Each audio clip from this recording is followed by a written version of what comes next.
Garee Shahadaa marsaalee hawaasaa Garee Shahadaa tiiktookii, yuutuubii fi gama weebsaayitiin nu hordofaa. Garee Shahadaa. أكن جدا وإن منكم إلا واردها كان على ربك حتما مقضيا إسن الرنم تقولين إسيس إنه ملي نفو كان على ربك حتما مقضيا جريت كدبة كان أفان أرمو رتي سينو ملي نفو كجرو كان إسن الرسينو وجو جراني دبة كان سيقالتي ويتسينو جراني تياما كان سينو جتشون كيس سينو جتشو رامد إبدان قبط جتشو رامد كيس سينو جتشو سنتاني إرد دبروتو تبانما إذا كان يو والكبسيفتات جتة إفهيكا إنجليفا كان سير تلالو دندسا but will path overheat it يدا يوكان إبدرة دبر مالنا فنجتشون إبدرة درب مالنا فنجتشون إذا كان أول كبتين تفسير ابن كثير رحمه الله تعالى سيبنيتين سيدبسو دندا ابن كثير رحمه الله تعالى مال جانيتين دبتاني اختلف في الورود جرا وين دفانسا كن يوكا ورود ججج وكان كيسد ولا بيتو جرا فقال بعضنا لا يدخلها مؤمن سينو جري غرين سينا جري ارغسني رب سبحانه وتعالى جنة ور رب سودات سبحانه وتعالى نغابا سيريتين دبته ارغسني غسيكيتين كان جرا ابن كثير رحمه الله تعالى كان جريتين دبتا اوكي ايوه مال جرا عبد الله بن مسعود رضي الله تعالى عنه قال جري وان منكم الا واردها جتون قال الصراط على جهنم صراطني جهنم الرجرتي مثل حد السيف أكا أرى سيفيتي فتمر الطبقة الأولى كالبرق جمعان قرين جمعان درادا أكا أنقاسو تدبرني وثانية تكرري لما فانا مواكب بيت دبرني جري كانوا هندلكاي وقوي كمال جريتين دبتا ورود جتشون جدا ورود جتشون إردبرود آجر المرور ورود جتشون إردبرود آجريتين دبتا جتشون ارغسني عمو مال جد ابن كثير رحمه الله تعالى ولهذا شواهد في الصحيحين وغيرهما جد إذا كان فرقال هدو تجراجد كدرادا سنمو رغاتو كونقابو كيسا سينا وما أمو نجد أمسوني سن رغاتو كلين قابو جيشون رغاتو كلين قابو رغاني نجرو كامني أكا كيسا سيني أكا جهنمين كيسا سيني يوكان إردبرو تتبانا ما كان جدو كان نبي ربي الله عليه الصلاة والسلام اتيكا نسا كان جيشون غربي راتي نمو فكينيا في سورة كان لارو دندسة سورة ديديم تكفات بافسدين لا يحزنهم الفزع الأكبر وياك أما ناسون قدال إسان قد سيسو ملايكون نسيسان كنا من كن وياك وادا سنف قلمي تريد آجر أنجدا وياك أما ناسون قدال إسان قد سيسو جد وان توكو إسان تنقاو سقلي إشيهن أقانو جد إبدا جانم سقلي إشيهن أقان إسان أنيس سقلي سيد أنقان إساني سيد واللبون إساني جالتو كيستي هفودا جد جنة كيستي جدشون دبلت أنا مسام ربي سبحانه وتعالى سورة ديدامي توكوفات ربافتو كرتي إن الذين سبقت لهم من الحسنى warri dhugumatti warra nu irraa milkiin isaaniif dabarte isaan sun ishee irraa fageeffamuun eenyurra ibidda jahannamirraa fageeffamuun amma samu suuraa 27 irratti nama gaarii dalage mindaa gaarii sana caalutu isaaf jira isaan guyyaa san rifannaa irraa nagaa bahoodhaa jedha waan tokko rifannaan tokkollee isaan hin tuyxuu jechuudha nabi rabbi alayhi salatu wasalam maal jedhanitti dubbatan kun laal sharhu nawawi ala muslim ka jedhu la yadkhulu an-nar insha Allah min ashabi al-shajarati ahadun min alladhina bay'u tahtaha ibiddan seenu jedhan warroota nabeellaman mukatti jalatti beellaman isaan irraa fuudha isaan irraa nam tokkolleen seenu jedhan sanirratti al-imam an-nawawi maal jedha was-sahih jedhan dubbiin gaariin anna al-murad bil wurud wuruda kan jedhame sun achitti al-murur ala as-sirat sirata radabruudha jedhan dubbiin gaariin isa kana kan lugaanilleen hadiisnillee deeggaruu jechuudha kun gama kaaniin ammoo ka inni dubbate keessa jechuudha ka inni dubbate keessa rabbiin subhaanahu wa ta'ala dura dursee walaqad dhara'na haa ta'u waan warra asin dura rabbiin nama milkaa'u fi nama milkoomnillee beekuudha sanii wal qabateeti isa sanii wal qabatee rabbiin subhaanahu wa ta'ala warra jannataa guutuyyuu beeka warra ibiddaalee durumaa beeka مال جراس كيسة حديثة كان سيرة لالي القدر للفرياب كجد حديثة ورتمي سجلا فاد مال جدا إمرأة حسين تجدا نمتيج ويرا يا إرجما ربي دا ور جنة هذا ور إبدار نبي كمان جنة جيران مالف دلائن جنة دلقا هندنو يلا في فما أجا النبي ربي عليه الصلاة والسلام هندنو لا في فما أجا شو مال جتورا ور جنة اللين ور جنة هذا وجت أتيو جنة غاف درا ربي جنة تبسو وان جنة هذا وجت جريت بيك جراته وما ربي بيك سن وجت يجو ور إبدار دلائن دو جري بيك ومسن وجت وان فل درة الوفود أفدي مربي سبحانه وتعالى بيك بريس جتورا ملء ربي مرتسى أكن هذا لو كتبسون أول أكن هذا لو جري جتورا مي وان فل درة مال جل النبي ربي عليه الصلاة والسلام اعملوا فكل ميسر لما خلق له جان أما أهل السعادة ور ملك أجرا فييسرون لعمل أهل السعادة ودلقا ور جنة ور ملك تيف لا فيمان ور هونغو دامو فييسرون لعمل أهل الشقاوة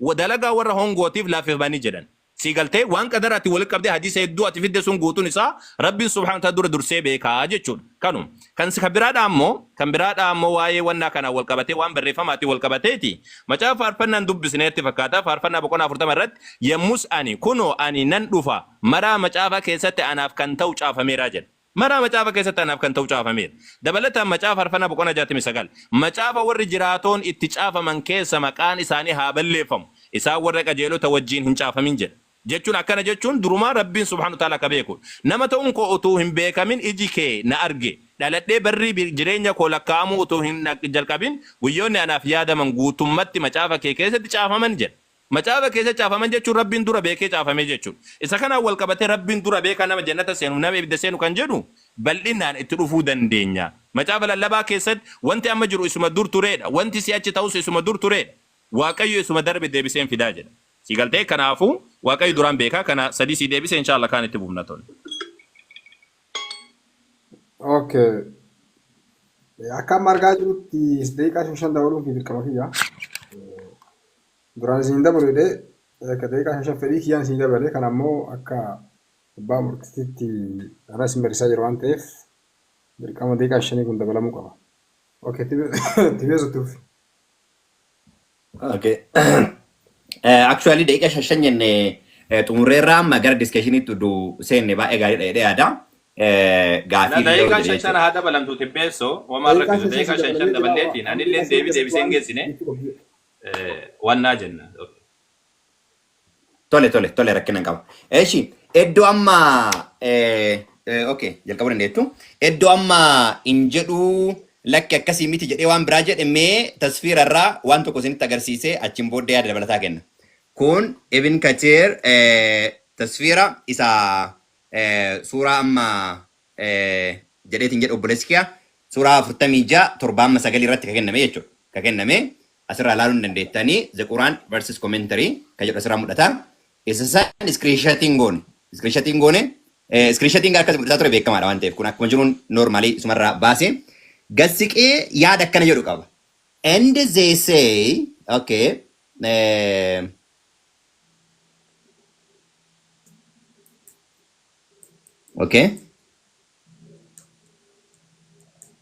okay, gubbaarra gad dubbisuudhaaf yeroo fedha waan ta'eef hedduma isaa ofarratti xiyyeeffachuu barbaadeeti.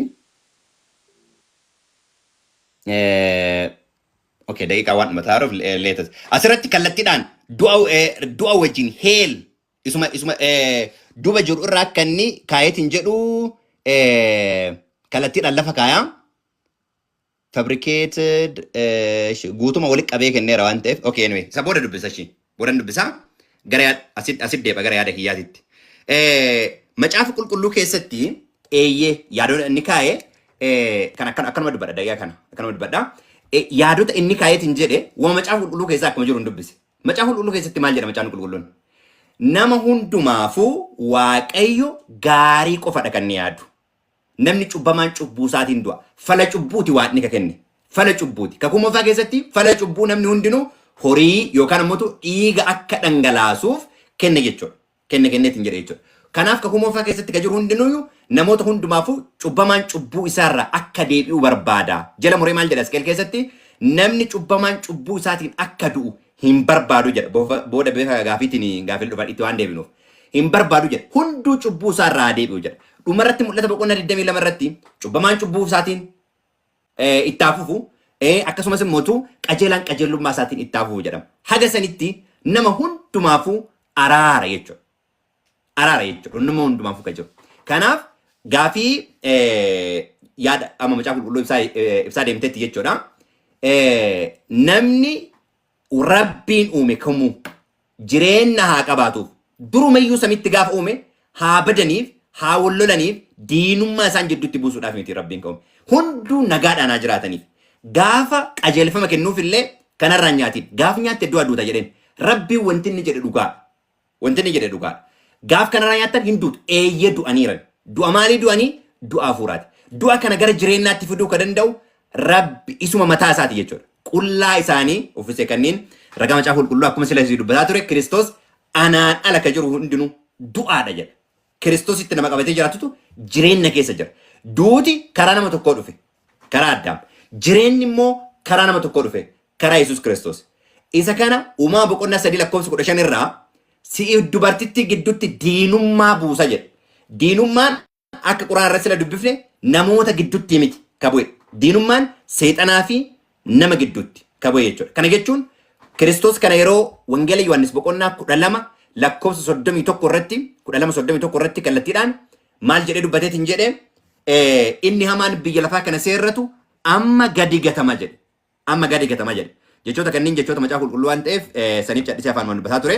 Isheetti tana qofa dubbise. Wangeela Yohaannis boqonnaa 12 lakkoofsa 31 irratti yeroon firdiin biyya lafaa kana amma inni hamaan biyya lafaa kana seerratu amma gadi gatama. Ani yemmuu lafarraa ol kaafamu nama hundumaa ofii kootti nan rakkisa.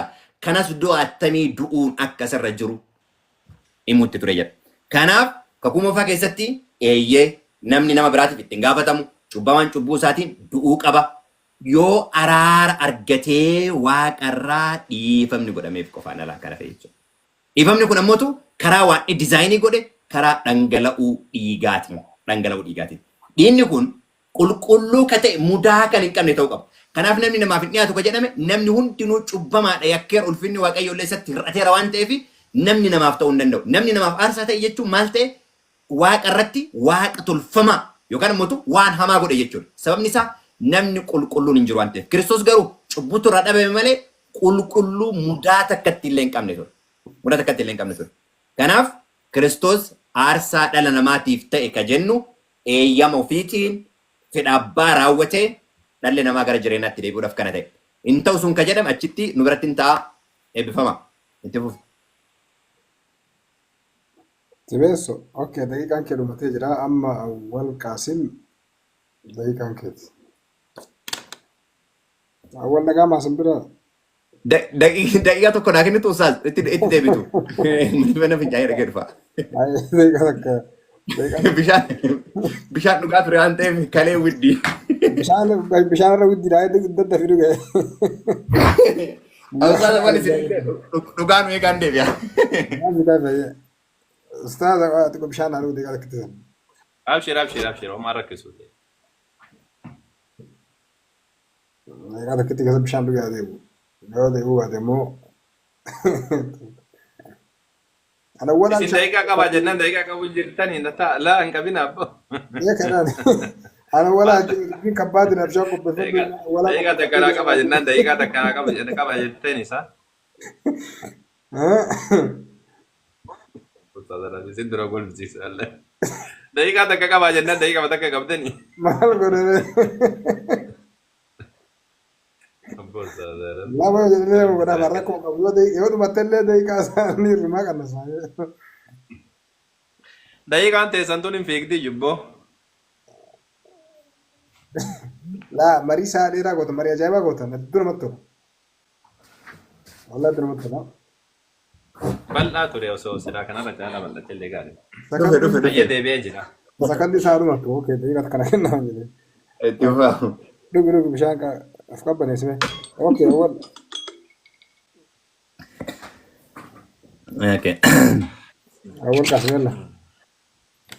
Qo'a achi garagalfadhame yoo jalqabaa isin jedhe jalqabaa. Ayyee jalqabaa. Bismillah. Ayyee. Waa'ee aarsaatiin wal qabateeti aarsaan waan guddaadha jechuun jira tibbeessoon aarsaan waan guddaa yaachisaadha miti. Hoose'a boqonnaa 6 lakkoofsa 6 irratti ani araaraan fedha malee aarsaa hin fedhuutii jedha. Aarsaa gubamu caalaa waaqa beekuu nan fedha jedha. Rabbiin isa beeku araara isaadha aarsaa jechuun durumaa wanni itti fedhamee fi rabbiin akka namni isa beekuufi malee rabbiin hin nyaatu inni guubar. Rabbiin aarsaa fedhaa aarsaa malee hin ta'u cubbuun ka jedhamu kun waan sobaati waan sirriidhaati miti. Faarfannaa boqonnaa 40 irratti ati aarsaa fi kennaa hin feene gurra koo goruu naabanteerta aarsaa gubamuu fi aarsaa cubbuu ati hin barbaanne jedha. Rabbiin barbaadee osoo hin taane sigaltee aarsaa cubbuu wamaawama kanneen osoo hin taane rabbiin akka namni isa beeku akka gara aarsaatiin isatti kalaan barbaadee jechuudha. Milkiyaas boqonnaa 6 irratti ani maaliinan fuula waaqayyo dura dhufee fuula waaqaa ol gubbaa jiru duratti sagada. Ani aarsaa gubamuun jabbii waggaa tokkootiin fuula isaa duratti dhiyaadhuu jedha. Laa hin danda'amu kun. Waaqayyo korbeeyyii hoolaa kuma hedduutti zayitii laga kuma kudhanitti ni gammada hin gammadu. Ani ilmoo koo hangafa sababii akka kootiif sababii lubbuu kootiitiif dhala garaa koo aarsaa dhiyeessu hin fayyadu kunis. Yaa nama inni waan gaarii si argisiiseera Waaqayyo maal sirraa barbaada? Murtii qajeelaa kennuu fi araara jaalachuu akka ati gad uf qabdee waaqa kee wajjin deemtu sirraa barbaada miti jedha. Rabbiin subhaanahu ta'ala tole jechuudha malee wanni sirraa barbaadu Rabbiin aarsaa nyaataa fi miti dhugaatii fi miti wanni Rabbiin namarraa barbaadu. Si galtee dabalataan amma samoo Ermiyaas boqonnaa jaarratti Waaqayyo akkana jedhe karaa qaxxaamuraa irra dhaabbadhaati ilaala daandii durii iyyaafadhaa karaan gaariin garam akka jiru gaafadhaati irra deema lubbuu keessaniif boqonnaa hin argattuuti isin garuu nu isarra hin deemnu jettanii jedhee ergasanii maal jedha ixaanni biyya ishee baati dhufu yookaan qayyi biyya fagootii dhufu maal na fayyadaa jedha. Aarsaan keessan kan gubamu fudhataman qabu. Maaliif fudhataman qabu? Isaan waan Rabbiin hin beekneef jecha. Aarsaan cubbuu wamaafni kunniin guutuun isaatu mataan isaatu bakka itti godhamuu qaba. Aarsaan saatii kanatti barsa aarsaan maan hin jiru. Yesuus hin durayyuu hin jiru bara. Haga manni qulqullummaadhaa kan lammaffaadhaa haga ijaarame Yesuus hin durayyuu hin jiru. Badeetiin jira. Durirraayyuu kaasee jechuudha. Farfannaa boqonnaa 51 irratti ati aarsatti hin gammaddu malee silaa nan dhiyeessa ture. Aarsa gumatti hin gammaddu. Aarsa waaqni fudhatu hafuura cabaadhaa jedha. Yaa waaqati garaa cabaa fi kan gaabbu hin tuuffattu jedha. Ati gara Rabbii deebi'u, Rabbii kan keetti deebi'uudha wanni Rabbiin sirra jaalatu malee ati aarsaa dhiyeessuudhaaf miti jechuudha. Kanarra waan baay'ee jira. Rabbiin subhaanahu ta'ala Quraana keessatti suuraa 22 irratti jechuudha. Suuraa 22 irratti akkana jedheetiin dubbata. Suuraa lakkoofsa 36 irratti. Wal budna ja'alnaaha lakum min shaa'irillah. Wareega si wareegdanii جعلناها لكم من شاعر الله جتشون بيلدوتا وريغا كعبا ملتولي ربي الرئيسينيف غوني جدا أكنا جتشون ربي نياتا فسنتاني ربي سبحانه وتعالى ملتولي إسافتولي جتشون فون إسانيتي في إيغن إساني ربي برنغو غرو صدا ربي كان اسم برا تايتو إسا برا غاجد آرسا واجاتي سادامي ربي كان بربان نلي آرسا نادي سالي جدي وانا كسيدا اندوبان نجتشون كان برا دامو وكا كانت وانا سيدي سو بربادو جرا وانا تدوبة سان الراجتشون وان دورتا تدوبة سان الرا waan seedee situ jira jechuudha. Macaafa duratti waan ati dubbate Rabbiin nama jallisa uumamu kan jedhuun ijoolleen sun roobee boqonnaa 9 irratti. Ijoolleen sun otoo hin dhalatin isaan keessaas tokkollee gaarii yookiin saamaa otoo hin godhin akeekifoonnaa Waaqayyoo dhaabbata akka ta'uuf. Namni sun dhalatin osoo wannan jedhin osoo hin dhalatin yoo Rabbiin fo'ata. Ka barbaade fo'ata ka maal godhu barbaadaa jedha. Akka waamicha isaatitti malee akka gocha namaatti akka hin taane beeksisuudhaaf inni hangafni isa quxisuudhaaf in hojjeta jedhamee haadha isaaniitti himamee ture jedha. Akkuma caafame ani Yaaqoob nan jaalade isaa garuu nan jibbe jedhee jira. Akkana jechuun osoo hin dhalatin dura Rabbiin nama abbaa barbaade filat. Phaawulosiyyuu uumama biyya lafaa dura nu filate jedhaami. Uumama biyya lafaa dura nu filate jedhaa bar. Efesoon boqonnaa 1 lakkoofsa 4 irratti jechuudha. Roomee irratti maal jedhaa? Roomee irratti maal jedheetiin dubbata? Egaa inni nama barbaaduuf araaran godha, nama barbaadus mata jabeessa hin godhaa jedha. Nama barbaadu araaran godhaa. Duratti Rabbiin araara akka abbaa barbaadeef godhaa jette abbaa barbaadeef godhaa jechuudha. Kan gara biraadhaa ammoo wantoota ati dubbatte keessa wanni deebisii kennu waa'ee Nabii Muhammad alayhi salaatu wassalaam bira osoo hin ga'e waan xiqqoo siisiitu ka sunis maalidha jennaan waa'ee jallisuuti. Rabbiin subhaanahu wa ta'ala eenyuun jallisaa kan jiru. Rabbiin kan jallisu suuraa lammaffaa irratti ayata 26 irratti dhugumatti Rabbiin boo keessa taatee waan ishee irra guddaadha fakkeenya taasisuun saalfatu jedhee maal jedha akira irratti kanaan namoota baay'ee jallisedhe namoota baay'ees qajeelche finciltoota malee kan biraa ittiin hin jallisu jedha. Finciltoota malee sirriitti arguu jirtaasa.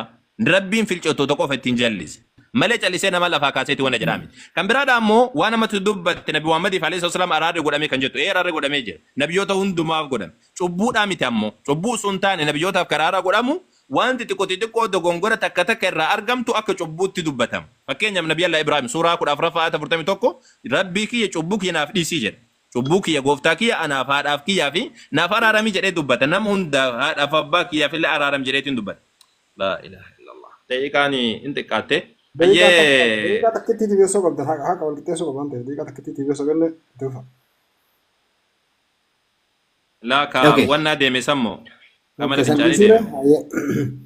Okay, kana fakkaataa waa khiru da'awana. Sila osoo barbaade osoo fedha kiyyaati sila akka wantoota kanneen irratti deebii kennuuf jecha wantoota inni kakaase kanneen akka sirreessuuf jecha osoo daqiiqaa 5 dheerate sila hedduu dasna jedhaa laakii yoo fedha wannaadhaan ta'in inni isa. Okay, laa gaafachuu keessan bareeda isis gaafachuu qaba. Tibeessu. Yaa. Sillachuu amala gaggaarii waan qabdaniif daqiiqaa 5 isin daga. Ingaa yaadota amma yaada waliigalaa ka'eera. generally daqiiqaa amma saddeetii bifuma sin jira. gaafiitiin walitti Mata qabnaa. dureen guyyaa biraa kan kaaneef yeroo itti aanu marii biraa sin barreessuuf daqiiqaa saddeetii qofa sin kenna. Yaa, okay. Xumurishi waluma faana. An dhumara dubbadhaa. Xumura Okay, ustaadawwan daqiiqaa san walumatti fixadha bakka amma. waluma fayyadamaa. Sadi sadi. Daqiiqaa saddeetii. Kaamera Sadi sadi. kaamera achi garagalchi. Baraayiki. Dai. Daqiiqaa Sila wantoota inni dubbate sanitti deebii kennuun dirqama waan naatti ta'e. daqiiqaa Achi No, sadi sadi bakka nu dabala. Ustaz, amma laala hin dubbattanii qoy. Amma daqiiqaa daqiiqaa shan ammallee deebinee daqiiqaa sadii unplannedidha jechuudha. Ka jalqaba dubbanneen irraa garagara. Deebiitii uduu gabaabsinee baay'ee natti tolan. Sa'aatii 5 walakkaa ta'eera amma. Akkuma isiniin jedhu ani Itoophiyaa keessa jira. Waan nyaanni ta'e si wajjin haasa'u jira abshirii. No, suniif daa'imman distarbii gochuun xiqqoo garagara. Akka isaan daqiiqaa sana godhee Okay. daqiiqaa shanii dhumaati. Walitti qabaati. Daqiiqaa 5 xumuraa godhaati. Wanna jedha. Gara xumuraatti deemna. Itti fufaa. Okay. Ayya daqiiqaa shanii naa kenna. Xiqqoo siidha deebii wantoota kanatti deebisuu na barbaachisa waan ta'eef. Okay, bismillah. Ka xumuraati jechuudha kun. Okay. Akkana jedheetiin dubbata. Rabbiin subhaanahu wa ta'ala Nabi Allah Ibraahiimiin suuraa 14 41 irratti naaf araaramii jedha. Ibraahim alayhi salaam. Dabalataan ammas ammoo Nabi Allah Huud alayhi salaam akkana jedha suuraa 11 47 irratti wa illaa tagfir lii nuuhis akkana jedhee jedha. Ati yoo ati naaf araaramtee rahmatas naaf hin godhin warra hongaan irraa ta'a jedhan. Araara isaa maal jedhan? Nabi Allah Nuuh alayhi salaam waan biraa balleessee miti yaa Rabbi mucaa kiyya nagaa naa baasi. Cubbuun nabiyyootaadha Nabi Muhammad alayhi salaatu wasalaam cubbuu hojjetaniidha miti. Wanni isaan hojjetan maalidha?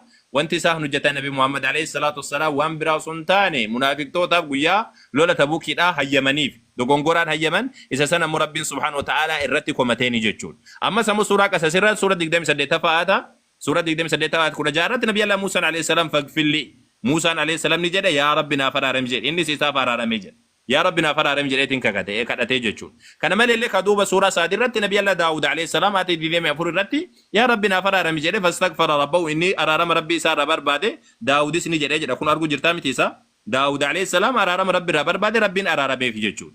Suuraa kabiraa irratti illee akkasumatti ayatoota hedduu keessa jira Nabi Allah Daawud alayhi salaam Muusaa alayhi salaam kun hundi isaatu akkanatti ni deemanii jechuudha. Isa kana jechuun maal jechuudha? Isa kana jechuun nabiyyoonni wantoota dogongora xiqqootu akka dhanbiitti lakkaa'an. Isa kanaaf Rabbiin subhaanahu wa ta'ala sadarkaa isaanii ol fuudhuuf guutuu qulqulleessuudhaaf jecha Rabbiin isaaniif araaramne jedhee dubbata malee nabiyyoonni cubbuu hojjetaniiti miti jechuudha. Kan biraadha ammoo kaati dubbate san dhakaa dhungatuun yookaan ammoo dhakaa tuqulleen jedhu suni dhakaa dhungatuun ka jedhu illeen jiru cubbuu namaa dhiisa ka jedhu.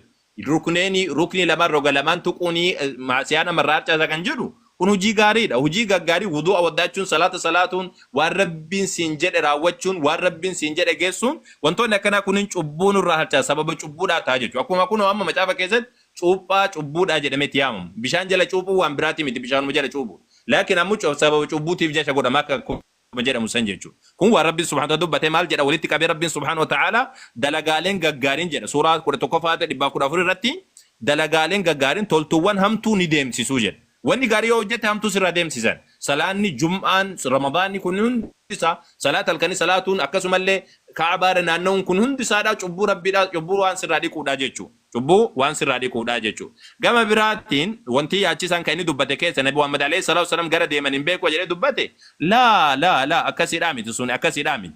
قل ما كنت بدعا من الرسل سورة 46 آيات 9 irratti an intaane bid'a min ar-rusul jalqaba ergamtoota antaane waan natti dalagu waan isin dalagamullee hin beeku ani waan natti beeksa godhamu malee hin hordofu jedhan Nabi Muhammad alayhi salatu wassalam akkani jedhan waan natti beeksa anu fi kiyya waan ta'uudhaaf deemu akkamit du'a akkamta waan jiru duniyaatti wal qabatu keessattu si galte Ibn Kathir rahimahullahu ta'ala duratti banuudhaaf yaalaatiin turte garuu anatu siiban maal jedha ma adri ma yuf'alu bi wala bikum jechuun ابن عباس رضي الله تعالى نزل بعدها اتشبو دامبو ليغفر لك الله ما تقدم من ذنبك ربي نكسا ارارم وهند كسا ديسي اك جنة سينان اتشبو دامبو اجرا كنافو آينتم منسوخا دا جدن غرين ساني دا قتادان فاتح سنفاتي انها منسوخة من قوله ليغفر لك الله كنا من السكن تجرا يوكان ان شارمتي كجرين دبتن جر سنير رغرو سنيميت سنير دبين غارين مالي دا دبين غارين نبي ربي عليه الصلاة والسلام جنة كيس جراتشو ساني بيكني جيران ما يفعل بولا بكم جاتشون في الدنيا دنيا كيست أخرج كما أخرجت الأنبياء nabiyyoonni akka baafaman baafamamoo in ajjeefamamoo akkuma nabiyyoonni dura ajjeefaman ummata kiyya kana isinin citamoo isinin hin citu akkam rabbi isin godha jechuu hin beeku jedhi jechuudha. Si galtee وهذا القول هو الذي عول عليه ابن جرير جتش ابن جرير الرت الكتي سكنا وأنه لا يجوز غيره جتش برادا إنه ما يمدن دأمو يبكى كانت تجرا سيقلتي جتش برادا إنه ما يمدن دأمو جرا ابن كثير رحمه الله تعالى بكى أتبان وداف يا لا تنترتي يجون نبي ربي عليه الصلاة والسلام كنا أرجو جتا سلسلة صحيحة كيستي سنة الكبرى حديثكم سجلي لبتوك وفي صدام سجلي رد النبي في الجنة نبيين جنة كيس جراجل سيقلتي أما نبي ربي عليه الصلاة والسلام حديثا كان كيس حديث سيء أرجو جرتامي تيس السيء الجامع كما تربى ببتوك وكل سديت نبي ربي عليه الصلاة والسلام وأنا أول من يفتح له باب الجنة أني جل كابا نما بلبل جنة سابا نم توجران سيقلتي نما جل كابا بلبل جنة سابا نم توجو ولقد ذرأنا كدية سنة مو رب جهنم في نموت باي ومجرى كجدو إيه يعناهم لها إسان كوبيسيان كوبيسيني جرى قافوا ما نوك ورّا بالداراتان وجي ورّا بالداك دلقا أكد لقى نسوبيكم نجت رب سبحانه وتعالى أكذريتهم وبأمل أهلها يعملون دلقا ورّا بالداد لقى نجتشو سيقالتي أكا كان بفكران هبات وجتشو رافي وانتوني برالي كاينو دوبة جرى إن شاء الله الرباعي سارة دي بسيتين جرى إذا كان مو بإذن الله بودرت ونجي الناس كيف أديتين جرى تولي أما قرب جاهم بلوت تسليبنا yoo tumurtan gara xumuraatti deemee waan ta'eef daqiiqaa shan kadhumaa dubbanneetiin jenna. Tole jalqabuu dandeetti. Tole Ermiyaas boqonnaa jaha lakkoofsa 16 kaasan. Ammas Waaqayyo isin saba isaatti dubbatee gara karaatti as baatii ilaalaa. Daandiin inni durii karaan inni ba'eessi sun amma eessa jira jedhaatii gaafadhaa. Boqonnaa akka argattaniif karicharraa deemaa jedhee isaan garuu lakkii nu isarra hin deemnu jedhan. Maalidha karaan kun? Karaan kun isa Qaa'eliif Aabel uumaa boqonnaa 4 irratti gara Waaqayyootti deebi'uudhaaf yookaan immoo aarsaa dhiyeessanidha. Aarsaan barbaadu jedhe obboleessi kaasaa ture. Eeyyee aarsaa miti kan inni barbaadu. Jireenya yookaan immoo amantii dhugaa irraa ka'ee aarsaa dhiyaatudha malee aarsaa miti ka garaasa quubsu. Garuu gaafa jalqaba Qaa'el yeroo Aabeliif Qaa'el yeroo uumaa boqonnaa 4 irratti dhiyeessani asirratti ilaaltu Aabel immoo hoolota isaa keessaa warra duraa dhalatan qaala qalee cooma isaa aarsaa dhiyeesse. Waaqayyo gara aarsaa isaatti ilaala. Karaan inni durii inni jedhame karaa ittiin Waaqayyoon walitti araaramuudhaaf aarsaa dhiyaatu karaa oolicha qalameeti. Kanaaf Kiristoos gaafa dhufu maal jedhee dubbate? Wangeela Yohaannis boqonnaa 14 lakkoofsa 6 irratti maal jedhee dubbate? Yesuus deebisee karichi dhugaan jireenyi ana. Anaan yoo ta'e malee eenyullee gara jireenyaatti gara abbaatti nufu jedhe. Kanaaf karaan inni durii namoonni barbaaduu qaban karaa itti Waaqayyo gogaa yookaan immoo isa nama qullaa ture uffisuudhaaf gogaatti uffisedha. Gogaan sun immoo maal irraa ka dhufe? Hoolaa isa qalame irraa ka dhufe. Kanaaf karaan dur irra deeman fakkeenya boqonnaan argattu ka jedhu Kiristoos kallattiidhaan boqonnaan argattu ka jedhu isa yeroo dubbatu Wangeela Maatiyos boqonnaa 11 lakkoofsa 28 irraa akkana jedha. 28 irraa Yesuus itti fufee isin warri dhamaataniitti dadhabdan ba'aan kan isinitti ulfaate hundinuu gara kootti kottaa an boqonnaa isiniif kennaa jedha. Boqonnaa kan kennu karicha irra deemaa boqonnaa argattu ka jedhu karichi sun eenyu? Yesuus Kiristoos ilma Waaqayyooti. Isarra deemuu maal namaa kenna? Boqonnaa namaa kenna. Kanaaf namni hundinuu garri inni itti deebi'uu qabu karaa durarraa kaame san kan namni gara isaatti akka deebi'uuf Waaqayyo karoorse sanitti deebi'uu qaba jechuudha. Isaan ala jireenyi hin jiru, isaan ala karaan dhugaan gara nama deemsu hin jiru jechuudha. Kanaaf yaadni obboleessi koo kaasaa ture dhimma aarsaa wajjin wal qabatee Waaqayyo an aarsaatti hin gammadu jedhee kan inni dubbate eeyyee aarsaa miti. Fakkeenyaaf yaada jalqaba dubbate wayii irra deebi'ee dubbadha. Akkanumaan dhudhu tiksi mudhine waan dubbataa tureef. Fakkeenyaaf Wangeela Yohaannis boqonnaa 8 lakkoofsa 24 irratti waan Kiristoos isaaniin jedhe. Cubbuu keessaniin akka duutan isinitti himeera. Aneenyu akka ta'e beektanii yoo amanuu dhabaattanidha. Poointiin guddaan. Lamin karaan fayyinaa, karaan jireenyaa kan irra deemuudhaan boqonnaa argatan isa Yesuus Kiristoos qofaadha waan ta'eef. Kan isatu dubbata. Amanuu yoo baattan maal hin taatan jedheen. Yoo amanuu dhabaattan cubbuu keessanii duutu jedheen. Isaaniin jedhe. Kanaaf cubbuu namootaatiin du'a jechuudha hundinuu. Yoo gara karaa sanii dhufe. Yoo gara karaa sanii dhufe maal hin taane boqonnaan arganne. Yoo Kiristoosiin sababni cubbuu namoota hundu maaltu ta'e? Sagaleen kun jiru? Ittuufi hin jira tibeessu ittuufi. Sagaleen kun jiru? Okay. Na bira istaak godhee ture waan ta'eef. Kanaafi gara karaatti baa isa jette exactly isa karaa ta'e karaa isa Yesuus Kiristoos isa mul'isu. Kanaaf Yohaannis maal jedhe gaafa sarge ilaa hoolaa waaqayyoo isa cubbuu biyya lafaa irraa fuudhu jedhe. Ammallee irra deebi'ee dubbadha dubbii kana. Maal jettee nuuf addaamiin wanti walitti hin fidu jiru. Wanti walitti nu fidu hin jiru jettee. Nu dhaala addaamiin irraa dhalannee dhufnedha. Karaa isaatiin odoo inni achi ba'u baate edeniin keessatti illee haa ta'u. Meeqa lafarratti eessatti uumamee san maal naan jette lafarra illee haa ta'u. Samiirra illee haa ta'u.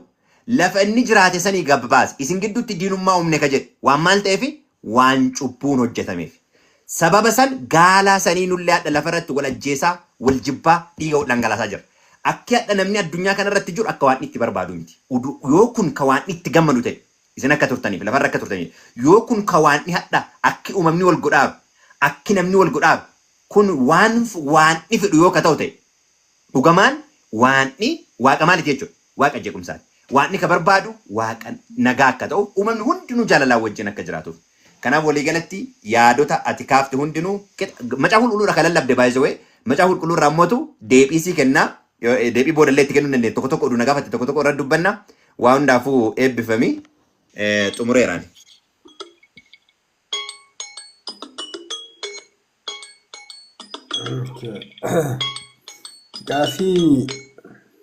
Gaaffii lama ta'e warra keessaatiin dhuftee jira. Tanuma qofsin gaafadhee hin cufa. Gaaffii duraatti tibeessoo gaafatamaa tibeessoo. Isin gaafachuu irraa daqiiqaa 10tu jira sa'aatii 12 ta'uudhaaf daqiiqaa 10 nu kennitu gaaffiidhaaf. Gaaffii deebiidhaaf jechuun nama galchuu qaba. Shan hin ga'u?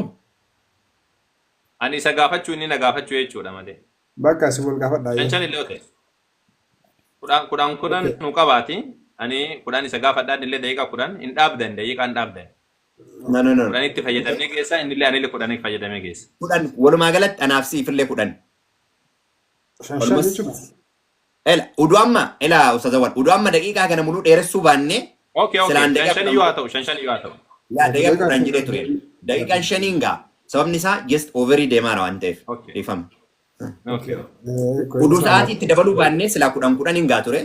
Sanuma 5 maan xumurisiif kennaa. 5 maa ta'u mara kun qabu. Ustaz Arabichi garagalchaati. Tibeessoo gaaffii gaafadhu ture. Okay, eshi. Gaaffii jalqabaa si gaafadhu. Namoota irra caala jinnootaaf namoota keessaa irra caalaa isaanii jennamiif isaan uumne jedha. Akka yeroo baay'ee ammoo jettanii jennutti namni hundinuu musliimaaf yookaan ammoo jalqaba musliimummaa irra dhalataa jettanii barsiiftan. Yoo akkas ka ta'u ta'e namoota jinnootaa fi namoota jennamiif uumne yoo ka ta'u ta'e uummanni namoonni musliimaa jalqaba jiran jennamiif uumaman jechuudha. Isarratti akkamii hubattan kana? Gaarii. Inni kun beekumsa Rabbii keessa subhaanahu wa ta'ala. Jalqaba uumamaadhaa osoo hin taane beekumsa Rabbii keessa waan jiru. Jahannamiif uumnee wagguu jedhu lahum quluubun jedha sii galtee gaafa uumamu osoo hin taane kun Rabbiin subhaanahu wa ta'ala duruma dursee gaafuma uumu nama hundaa gaafuma uumu jahannamiif qopheessuudha. Ebalu jahannamiin seena ebalu ammoo jannata seena jedhee hunda isaatuun beekaan. Sii galtee gaafsan osuma beeku Rabbiin uumeedha. Hunda isaaniitu Rabbiin osuma beeku uume kanaaf Rabbiin maal jedhe jarasanii warra qalbii qaban qalbii ittiin hin dhageenye qaba warra gurra qaban hin dhageenye warra wanna afaan wan ija qaban ka ijaan dhugaan arginee jedhaan. Naadeebeera. Yaaduma gabaabaadha. Diqqoo akkasuma jettee hintii argadhe naaba maaliif sa'aatii baay'ee irra jechuun barbaadu waan ta'eef. Okay, nabiyyiin maal jettee fi cubbuun isaanii dhiifameeraa fi yaada jedhu dubbattanii turtan. Cubbuun isaanii dhiifameera ka jedhu dubbattanii turtan. Garuu hadiisa Sayyid Bukaarii 63 duwwaa 7 irratti yoo diqqaate si'a 70 ol guyyatti akka inni jecha dhiifamaa dubbatu. Deebitaa ammootu akka Aishaan jedhesaayi musliim 27 duwwaa 7 irratti ammootu si'a 100 ol jetti isheen immoo yeroo dubbatu. Kana ka jedhaniif yoo dhiifamee fi jiraata jedhame akkamitti kana jechuu danda'e. Gaafiin kanarraa walitti dabaltanii jettanii isin amma fayyineerra yookaan ammootu jeennata ni gala jettanii amantu kanneen waluma qaban adeemsaa. Kan duraatiin wal qabateeti nabi Rabbiidhaa sallallahu Aishaaf deebisanii jedhan gaafii kana fakkaatu gaafatee jennaan ani gabricha Rabbi isaa dhagalateeffatu ta'uu jedhan. Dabalata hadiisati jettu sanirra jalqaban dubbisni malee wa innahu la yughaanu ala qalbii. Qalbii kiyyarraa wagguu waa dhufaniitiin jedhan dhufuu jechuuni waan akka jechuun gaflaa uumamu kan yoo dhufe sanii fi araarama gaafadhaa jedha. Gaflaa maal jechuun sorry gaflaa jechuun maal jechuun? Gaflaa jechuun nabi rabbi alayhi salaam fakkeenyaaf amma ibaadatti mirkaanu uumamu jechuudha. Wanna la yuqaanu ala qalbi jechuun qalbii kiyyarra waa dhufan jechuun akkanumatti wanni way qalbii keessa wayaatee jetti nabi rabbi alayhi salaam sanuma araarama gaafatan malee takkaa cubbuu hojjetan hin beekan. Tole naa galee ishi. Yookaan dabuufaa wantoota akkana kanni wanni nabi rabbi alayhi salaam irra araarama gaafatan jechuudha. Hadiisuma san keessatti hin dubbifne malee akkasuma jedha. No rakkina qaba yaada isaa argadheera yaada isin jettaniif. Inni jalqabaa waa yaa rakkina qabu ana akkuma deebina dhagayeera garuu akkamitti akka fudhadhanatu beekaa dhaan waan barbaadu isin argadhe. Kalamma faadhaa siif hin deebifne ammoo kalamma faadhaa siif hin deebifne. Isin galtanittanii jannata galuudhaaf rabbii qabdanii kan jettu jannatan galla an akka kanatti akka jiru kanatti du'ee jennan laa ilaaha illallah muhammadu rasulullah jedha nabiyyoota tamanatti du'ee osoo amanu du'ee jennan jannatan seen laakiin ammoo walciyaadu billaa karaa kanarraa godhee kufri irra duunaa yookaan kiristaana taanaa yahudaa taanaa ammoo hin seenu. Okay.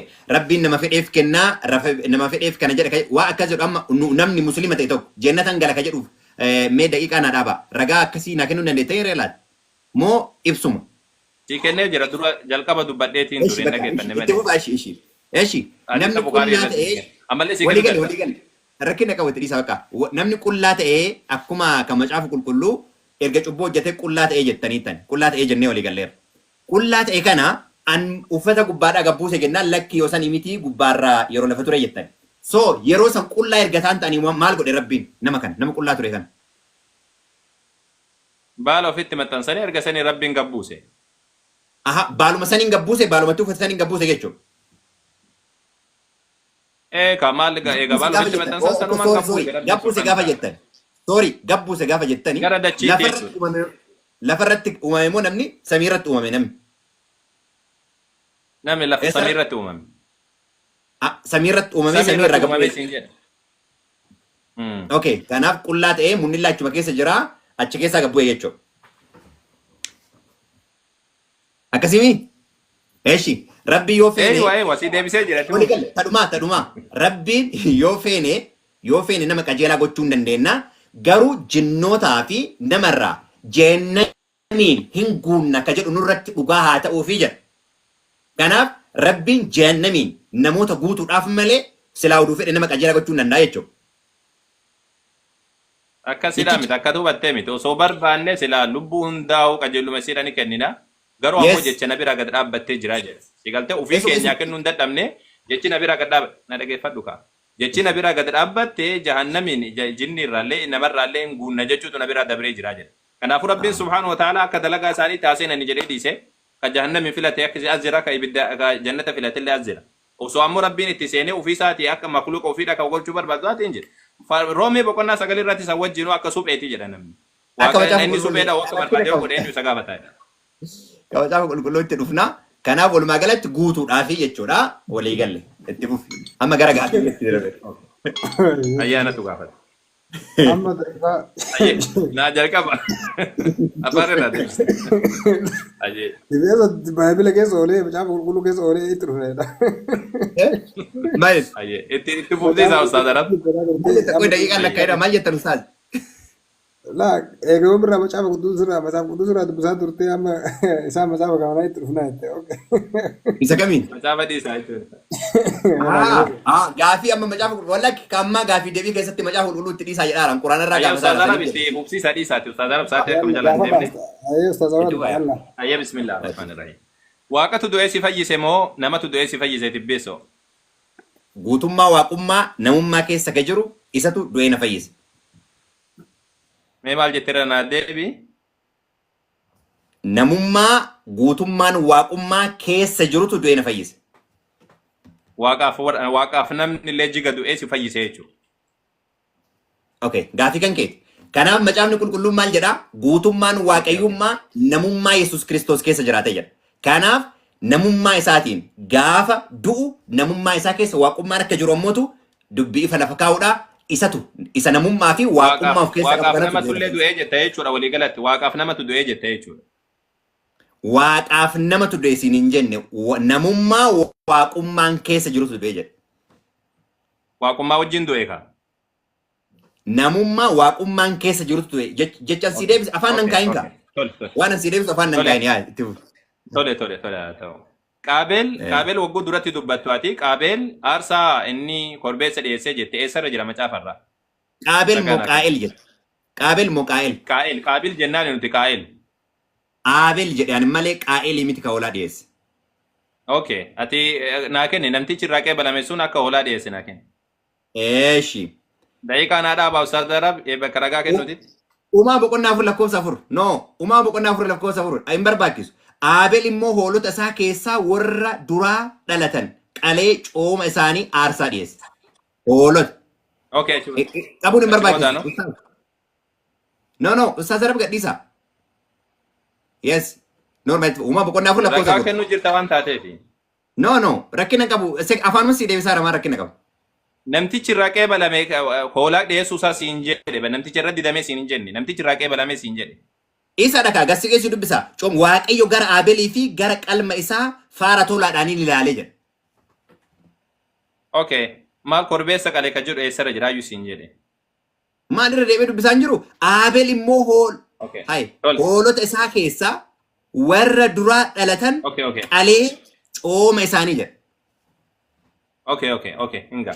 Ayyee nabiyyoota keessaa nama cubbuu Adam gad qabeetiin barsiise naa kenni nabiyyoota keessaa Yesuus Kiristoos haa ta'u. Yesuus Kiristoos cubbuu Adam barsiisee jira? Adam cubbuu hojjetee hin baata namni jedhe? Okay, akkana jedha macaafni qulqulluun. Okay, macaafa qulqulluu irratti Yesuus Kiristoos kan dubbate wangeela Yohaannis boqonnaa 3 lakkoofsa 14 irratti maal jedhee dubbate afaan ofiitiin? Wangeela Yohaannis boqonnaa 3 14 irraa Museen lafa onaatti keessatti bofa sibiila diimaa muka irratti akka ol fuudhe ilmi namaas immoo akkasuma muka irratti ol hin fuudhama jedhe. Lakkoofsa 15 inni kunis ilma namaatti kan amanu hundinuu jireenya bara bara haa qabaatuuf jedhe. Dura maal keessa ture jechuudha? An jireenya bara baraan gaafanne cubbuu Adam barsiisee jira jedhe. Cubbuun dhala namaatti kan dhufe hundinuu Addaamiin irraa dhufe. Roomee boqonnaa 5 lakkoofsa 12 irraa. Addaam irraa dhufe haa jedhuuti. Yesuus barsiisee jira siin jedhe. Waan Adam barsiisee jira. Ankaa Phaawulos akkuma Yesuusitti fudhadha. Phaawulos si barsiisa. Ayyee tole. Ati fudhadhu rakkoon qabduuti.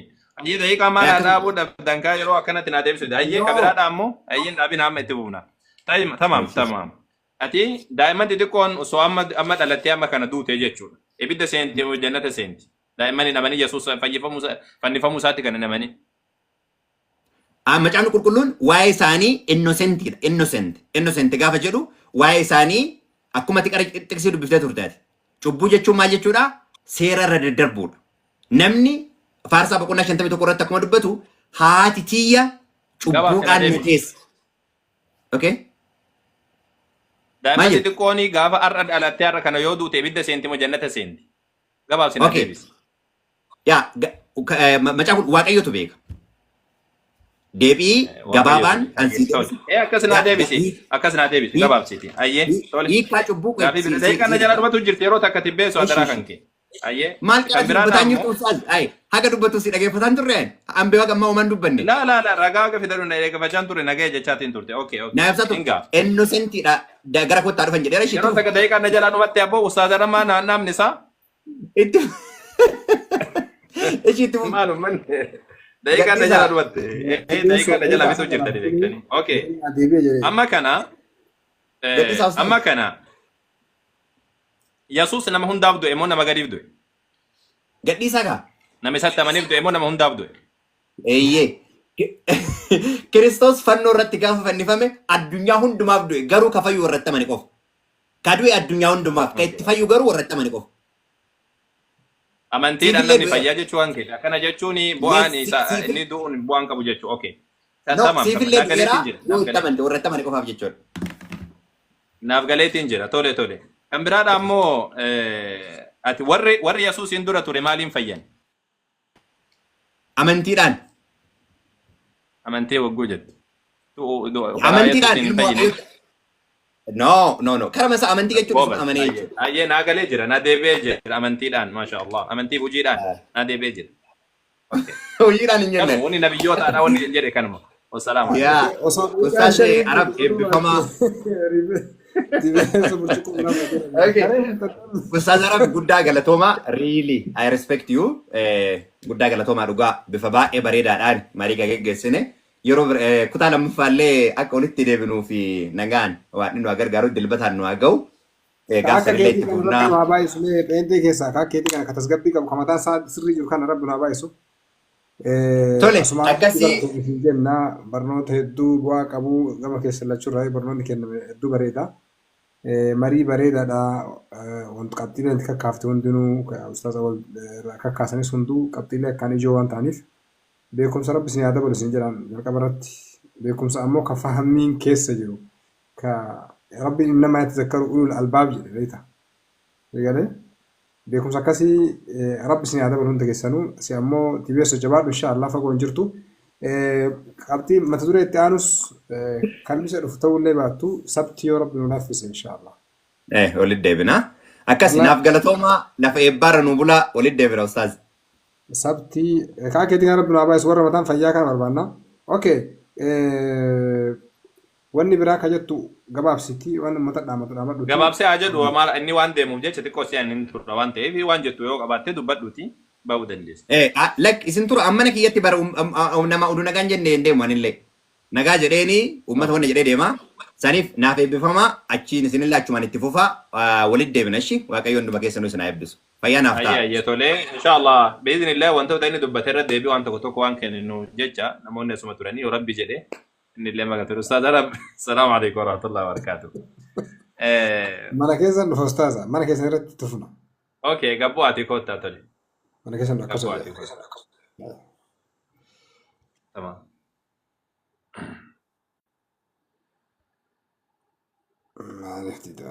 Garee Shahadaa marsaalee hawaasaa Garee Shahadaa tiiktookii, yuutuubii fi gama weebsaayitiin nu hordofaa.